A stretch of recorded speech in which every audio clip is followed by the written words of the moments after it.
ان سے کہہ دو کہ قبل اس کے کہ وہ دن جو ٹلے گا نہیں اللہ کی طرف سے آ موجود ہو، اپنے پروردگار کا حکم قبول کر لو۔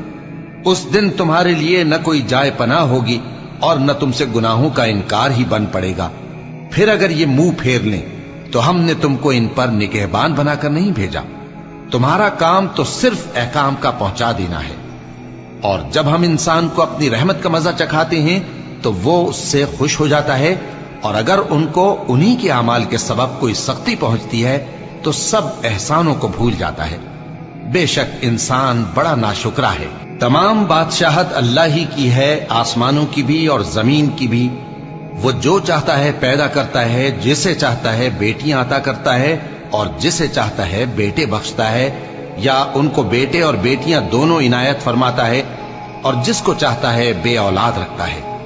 وہ تو جاننے والا ہے، قدرت والا ہے، اور کسی آدمی کے لیے ممکن نہیں کہ اللہ اس سے بات کرے مگر وحی کے ذریعے یا پردے کے پیچھے سے، یا کوئی فرشتہ بھیج دے تو وہ اللہ کے حکم سے جو اللہ چاہے القا کرے۔ بے شک وہ بلند و برتر ہے، حکمت والا ہے۔